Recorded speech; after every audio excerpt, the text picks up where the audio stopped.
धरती पर तो कीर्ति बिखेरी, गगन में भी ध्वज फहराया। हमारा ये कार्यक्रम ऐसी ही विशिष्ट महिलाओं से रूबरू होने का एक अनोखा प्रयास है। हम नर नारी के शरीर को ना दें, उसमें आत्मदर्शन, नारीत्व दर्शन करें।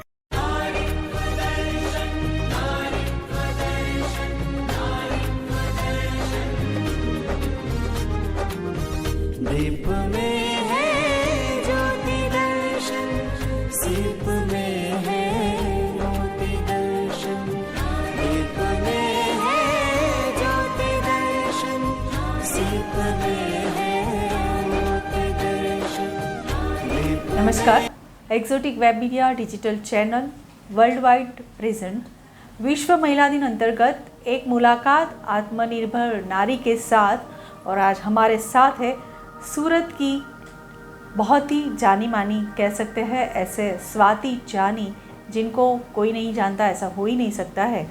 वो एक फैशन फील्ड के साथ जुड़ी हुई है, चैम्बर ऑफ कॉमर्स के साथ भी जुड़ी हुई है और काफ़ी सारे उनकी जो स्माइल है, ब्यूटीफुल स्माइल के काफ़ी सारे अवार्ड भी उनको मिले हैं।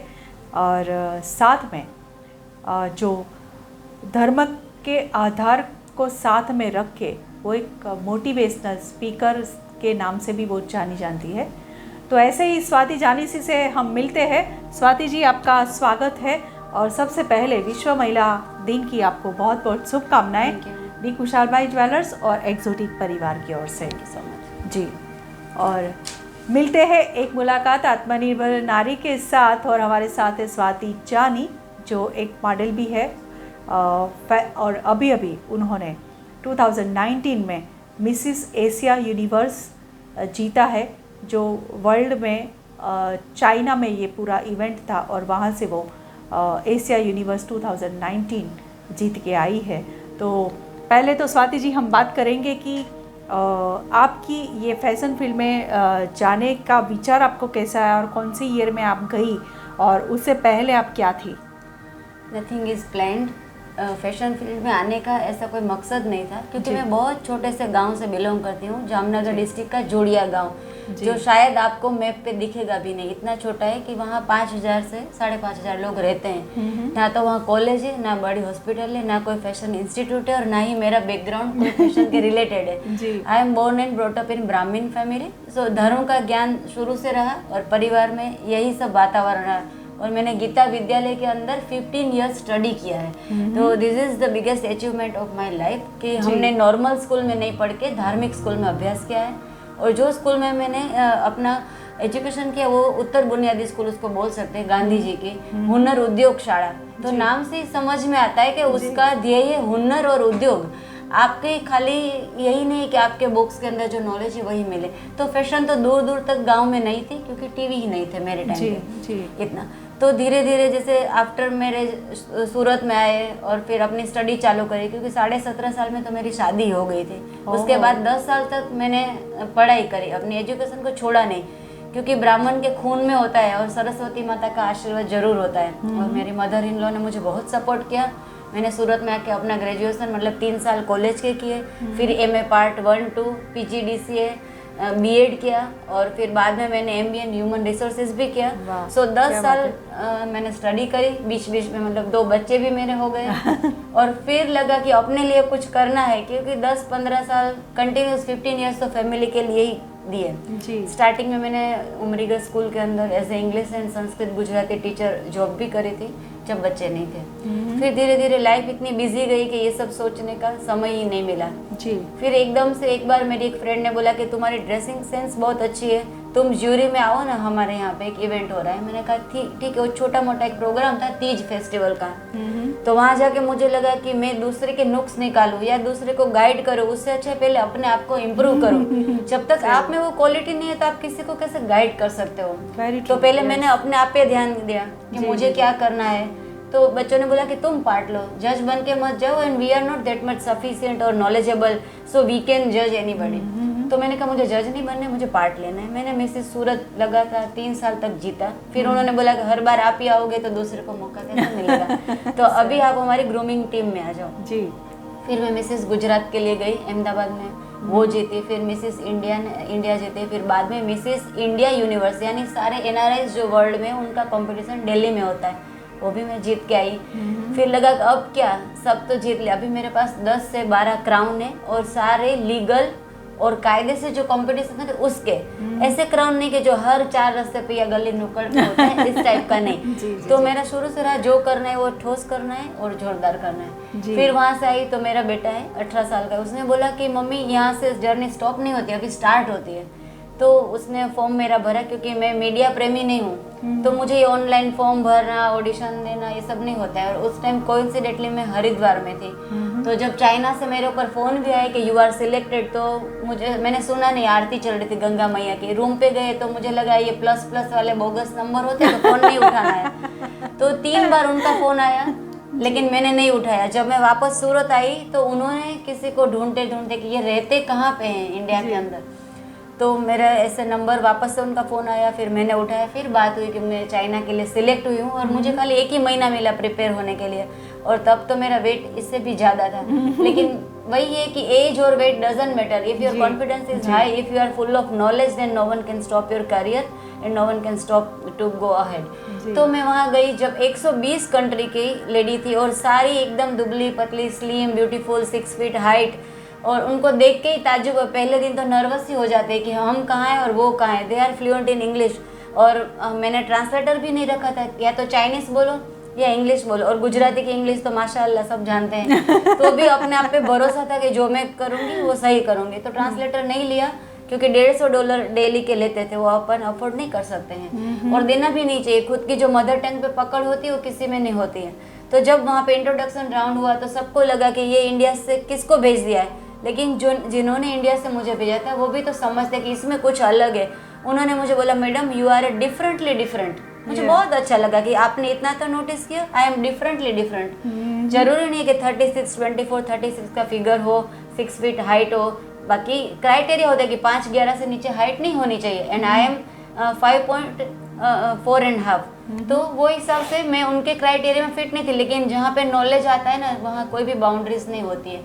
जब उन्होंने पूछा कि सब अपनी अपनी कंट्री के बारे में बताओ, तो उन्होंने मुझे पूछा कि इंडिया तो बहुत बैकवर्ड क्लास है, वहाँ औरतों पे अत्याचार होता है। ये मैं बोली गलत बात है, अगर औरतों पे अत्याचार होता तो मैं यहाँ कहाँ से पहुँचती। झूठ तो फैलाना बंद करो, और हमारे जैसा सशक्त देश कोई भी नहीं है। यहाँ झांसी की रानी हुई, महारानी अहल्याबाई हुई है, जोधाबाई हुई है, ये सीता और सावित्री का देश है। यहाँ कहाँ अबला की बात हो रही है।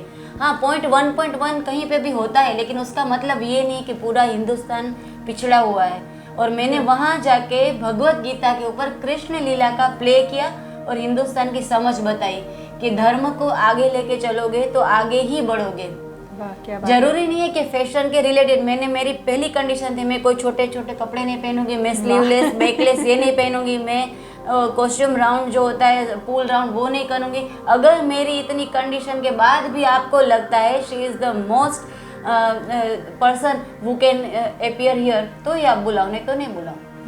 तो खाली आपकी शर्त हम क्यों माने? हमारी भी कुछ एम्बिशंस है, हमारे भी कुछ क्राइटेरिया, हमारे भी लिमिटेशंस है, वो हिसाब से आप चलो।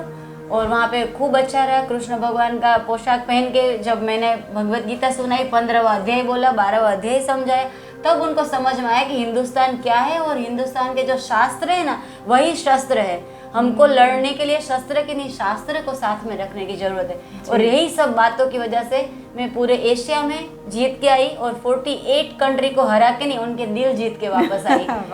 चाइना की रानी ने मुझे एक सवाल पूछा, वो मुझे बहुत अच्छा लगा।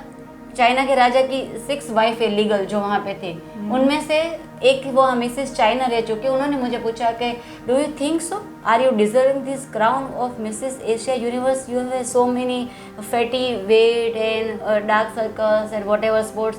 तो मैंने उनको एक ही जवाब दिया अपनी भाषा में, this all are my beauty spots. ये मेरे जो स्ट्रेच मार्क है या मेलाज्मा के स्पॉट्स है, वो सब ब्यूटी स्पॉट्स है, क्योंकि मैं यहाँ मदरहुड को प्रेजेंट कर रही हूँ। I am not miss, I am not professional model, मैं एक सिंपल सी हाउसवाइफ हूँ और 2 यंग बच्चों की मम्मी हूँ। तो वो हिसाब से ही मैं दिखूंगी। आप मेरे अंदर कोई मॉडल तलाशते हो तो ये पॉसिबल नहीं है। और हाँ, आपको भी मालूम है कि शादी के 25 साल बाद कोई यहाँ पे आता है तो वो नॉलेज के बेस पर ही आता है।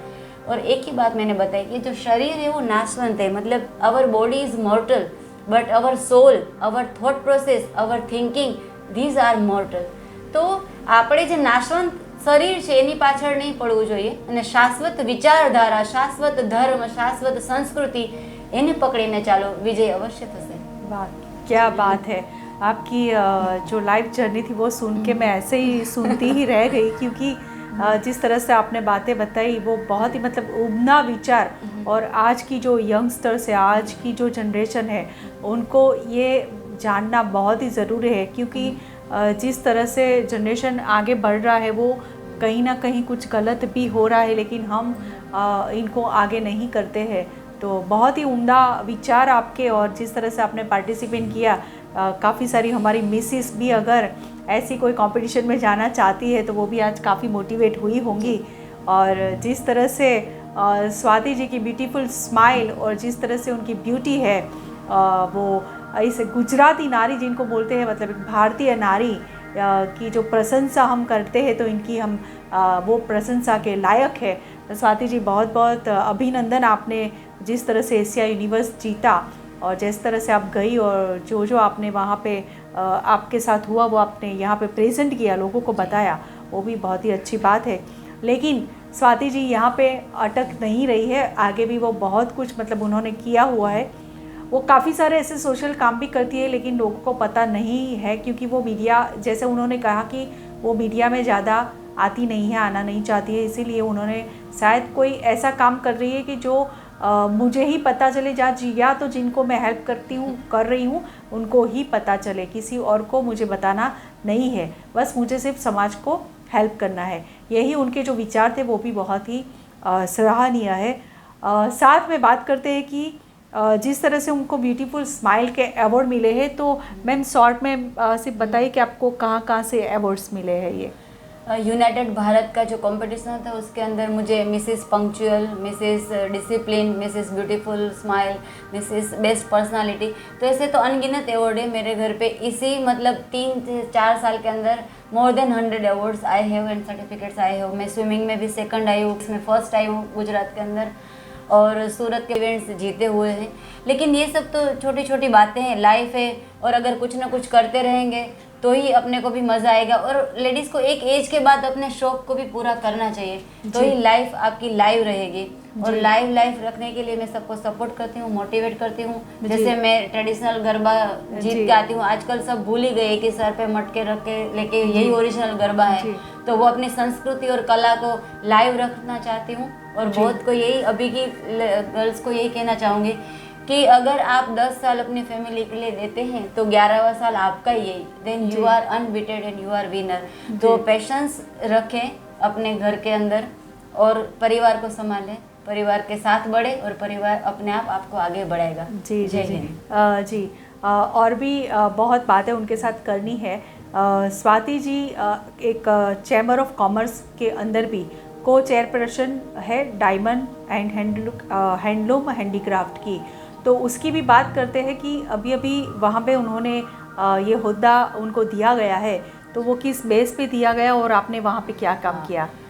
एक्चुअली तो मैंने बहुत सारे ऐसे काम किए जो पब्लिक ने नोटिस किए, मैंने किसी को मुझे बोलने की ज़रूरत नहीं पड़ी. तो इस बार चैम्बर ऑफ कॉमर्स को भी लगा कि हमको ऐसे एक सशक्त महिला की ज़रूरत है जो पब्लिक फेस है, जिसको पब्लिक अपने आप लाइक करते. मुझे बोलने की ज़रूरत नहीं कि आप मुझे पसंद करो, मैं आपको मतलब हेल्प करूँगी. लोग अपने आप समझते कि जहाँ स्वाति जी वहाँ ट्रांसपेरेंसी है, वहाँ काम सही रहेगा.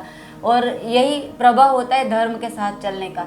इसी वजह से चैम्बर ऑफ कॉमर्स ने मुझे हैंडलूम हैंडीक्राफ्ट का को चेयरपर्सन डायमंड कमेटी में, और DICF मतलब डायमंड इंडस्ट्री करियर फाउंडेशन की भी अभी मैं को चेयरपर्सन हूँ. तो ये 3 अच्छी पोस्ट पे अच्छे काम करके पहुँचे. इसी साल हमने चैम्बर ऑफ कॉमर्स के थ्रू सूरत का सबसे महंगा और अच्छा फैशन शो किया, ज्वेलरी शो किया, क्योंकि सूरत ज्वेलरी का हब है.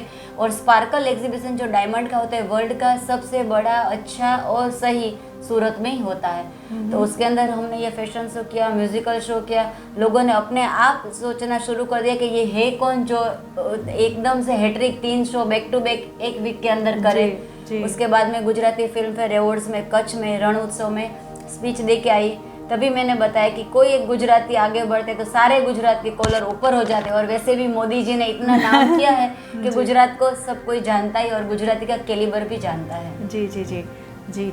मीन्स के स्वाति जी हमारी गुजरात की तो गुजरात के लिए तो हम कह सकते हैं कि वो बहुत ही मतलब प्राउड करने जैसी बात है, लेकिन सूरत के लिए भी वो बिल्कुल ही प्राउड करने जैसी बात है। सूरत के लिए वो नाम रोशन करती है, गुजरात के लिए अपना गुजरात को प्रमोट करती है, बाहर जाके इंडिया को भी प्रमोट करती है। वो भी बहुत अच्छी बात है, क्योंकि आज जो यूनिवर्स बन के आई है तो कहीं ना कहीं अपने गुजरात और इंडिया का नाम उन्होंने रोशन किया है।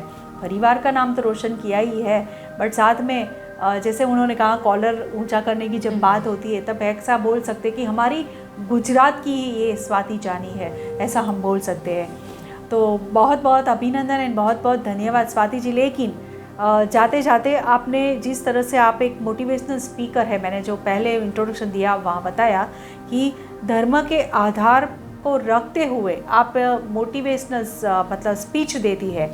तो आज वो एक स्पीच के जरिए हमारी जो वुमेंस डे का ये हमारा पूरा शो है, तो हमारी जो दर्शक है और हमारे महिलाएं हैं उनको एक संदेश दे दीजिए।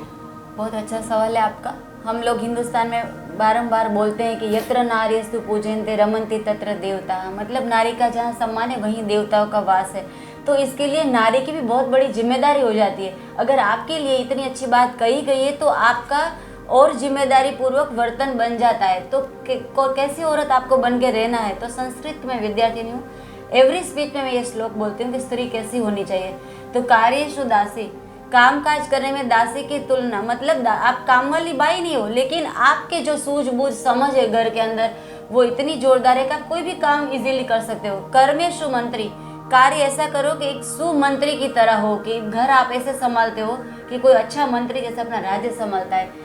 कार्येषु दासी कर्मेषु मंत्री, भोजेषु माता, भोजन बनाने में जो माता का प्रेम होता है वो भावना स्त्री में होती है। और शयनेषु रंभा, जो पत्नी के आपके फर्ज है वो भी आपको निभाना है। तो इक्वल बैलेंस लाइफ ये 4 गुणों से होती है और यही सद्गुण युक्त प्रिय धर्म पत्नी, तो वही सद्गुण होते हैं जो प्रिय आपको बनाते हैं। तो लेडीज़ की भी बहुत सारी रिस्पॉन्सिबिलिटी बढ़ती है। अगर आपको कोई सम्मान देता है तो सम्मान को बरकरार रखने के लिए आपको भी उतना ही मोटिवेट होना पड़ता है और वो सम्मान को जारी रखने के लिए वही हिसाब से ढलना पड़ता है। वही पेशेंस आज की यंग जनरेशन में होनी चाहिए। सीता माता 14 साल वन में रही थी, कभी भी उन्होंने एक खत नहीं लिखा था अपने फादर को कि भाई मुझे यहाँ से ले जाओ। चाहती तो बीच में ही उनका आता था रास्ते में, लेकिन वो नहीं गई, उन्होंने कंप्लेन भी नहीं करी, क्योंकि ये मेरे भोग है, मुझे भोगने हैं। और सीता माता वन में गई ना, तभी वो भगवान बनी। राम अगर वन नहीं जाते तो सिर्फ राजा राम कहलाते, भगवान राम कभी भी नहीं कहलाते। तो अगर आपके कुछ अड़चन आ रही है तो उसमें भी मंगल है, तो ही आगे बढ़ोगे और वही आगे बढ़ने का एक रास्ता दिखाएगा कि ये मुझे हर्डल क्रॉस करना है। Life is not like a express highway, this is the hurdle race, you have to cross each and every hurdle and reach your goal. जी जी जी जी जी। बहुत ही अच्छी बात है, बहुत ही अच्छी बात कही आपने स्वाति जी। बहुत जिस तरह से आपकी जो लाइफ जर्नी हमारे साथ शेयर की, वो जिस तरह से आपने बात किया वो बहुत ही सराहनीय था। और हम आपको मतलब बहुत बहुत अभिनंदन करते हैं और शुभेच्छा देते हैं आपको कि इस तरह आप आगे बढ़ते रहिए और अपनी जो लाइफ जर्नी हमारे साथ शेयर की है। बहुत हमको भी आज अच्छा लगा आपसे मिल के, और ऐसे ही आप हमेशा आप स्माइल करते रहे, हंसती रहे। और मिलते हैं हम एक मुलाकात आत्मनिर्भर नारी के साथ नेक्स्ट एपिसोड में मिलते हैं। तब तक वापस नमस्कार।